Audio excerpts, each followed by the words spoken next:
નમસ્કાર, જય પ્રકાશભાઈ સોની સાહેબ, તમારો લેટર મને મળ્યો છે. લેટર સાથે તમારી આ જગદીશની કાજુ કતરી પણ મળી છે. કાજુ કતરીને લેટરમાં તમે જે લખ્યું છે કે તમે મારી બહુ રાહ જોઈ કાજુ કતરી માટે અને હું આવ્યો નહીં. એકચ્યુઅલી મેં તમને 2-3 ફોન કર્યા પણ તમે ઉઠાયા નહીં. વાત છે કાજુ કતરીની. ખૂબ શુભેચ્છા. તમારી કાજુ કતરી તમારી સામે જ આ હું સ્વીકાર કરું છું. પણ આ સ્વીકારતા પહેલા ખાતા પહેલા તમારી પાસે પણ એક ઈચ્છા રાખું છું કે તમે ગત વર્ષનું વોર્ડ નંબર 8નું ઇલેક્શનનું રિઝલ્ટ ચેક કરજો. 10,000ના માર્જિનથી તમારા કોર્પોરેટર ગઈ વખતે ઇલેક્શન જીત્યા હતા. આ વખતે 1700 માર્જિનથી જીત્યા છે. 1700માંથી 1650 તો IIM વાળા લઈ ગયા છે, 1000 વોટ તો આપ વાળા લઈ ગયા છે. એટલે જીત્યા તમે છો એ તો વોટ વિભાજનથી એમને વાંધો નથી, પણ આટલું મોટું માર્જિન પૂરું કેવી રીતે થયું? લોકોનો વિશ્વાસ કેમ તૂટ્યો? 10,000 લોકોનો વિશ્વાસ તમારી પાર્ટી પરથી તૂટ્યો કેમ? એનું રીઝન ચેક કરજો. જે રીતે ભ્રષ્ટાચાર શહેરમાં ચાલે છે ને સાહેબ, વિરોધ એનો છે.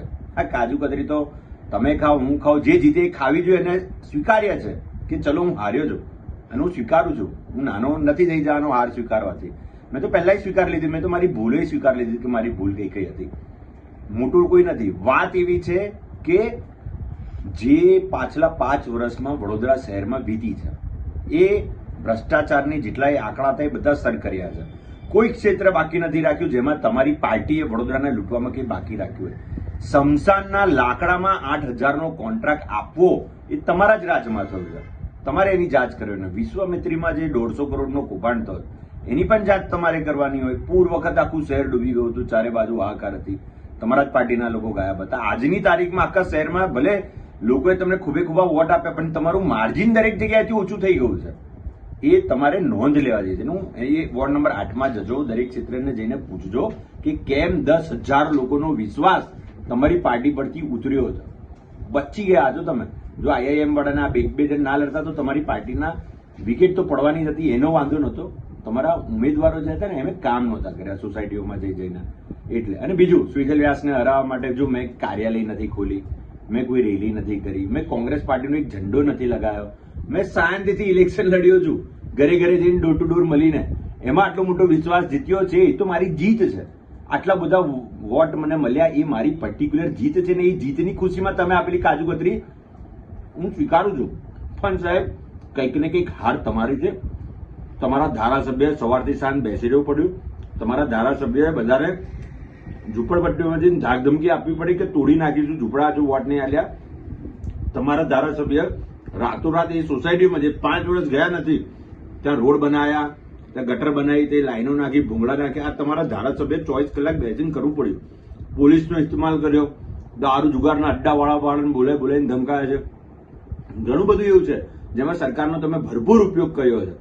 તમારે આવવું પડ્યું, તમારા ધારાસભ્યોએ ત્યાં રહેવું પડ્યું, સાંસદે ત્યાં ગલીમાં ઉતરવું પડ્યું, તમારા પાર્ટીના પ્રદેશના પ્રમુખે પણ વોર્ડ નંબર 8માં આવવું પડ્યું. અને આટલી બધી સામદામ દંડ ભેદની નીતિ છે ને ત્યારે સ્વીજલ વ્યાસ કંઈક ને કંઈક હાર્યો છે ને એ મારી હાર નથી. આ મારા શહેરની જીત છે ને જીતની ખુશીમાં તમે આપેલી કાજુ કતરી સ્વીકાર્ય છે. આવનાર 5 વર્ષમાં હું ઈચ્છા રાખીશ કે તમારા પાર્ટી તરફથી કોઈ કૌભાંડ ના થાય, કારણ કે અમે લોકો સામદામ દંડ ભેદ બધી જ નીતિથી બધી જ નજર તમારી પાર્ટીના એક હોદ્દેદાર પર હશે. અત્યાર સુધી 5 વર્ષમાં જેટલા અમે સક્રિય નહોતા એના કરતાં 10 ગણી તાકાતથી, જેટલું તમે ઇલેક્શનમાં જોયું ને એના કરતાં 10 ગણી તાકાતથી તમારા એક અધિકારના કૌભાંડો પર ને એક જગ્યાની ફાઇલોના કૌભાંડો પર અમે રહીશું.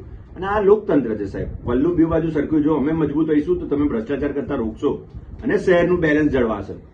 વિસ્તારનો જો વિકાસની વાત હોય, શહેરની વિકાસની વાત હોય, તમે કહેશો ત્યારે પણ જો શહેરના હિતની વાત હશે તો કોંગ્રેસ પાર્ટી તમારી સાથે પણ ઉભી રહેશે. જો શહેરના નાગરિકોની હિતની વાત હશે તો, તમારા નેતાઓના હિતની વાત હશે તો અમે સાહેબ નહીં સ્વીકારે. અને તમે કીધું હોત તો હું જાતે તમારા કાર્યાલય પર આજ મેં 2 વાર ફોન કર્યો, તમે ઉઠાયા નહીં. અને આવી રીતે પાર્સલમાં કોણ કુરિયર કરે? એડ્રેસ ખબર છે તો મારી ઘરે આવીને ખવડાવવું જોઈએ ને, મરદાનગીથી. છાતી ઠોકીને ખવડાવવાનું સાહેબ. આ વડોદરાનું ખૂન છે, વડોદરામાં અમે જન્મેલા છે એટલે અમને ખબર છે કે અમે કોઈ દિવસ પાછા નથી પડતા. તમે મોકલેલી કાજુ કતરી ખૂબ ખૂબ શુભેચ્છા સાહેબ. તમે મોકલી અને મેં સ્વીકારી છે. જય હિન્દ, જય ભારત.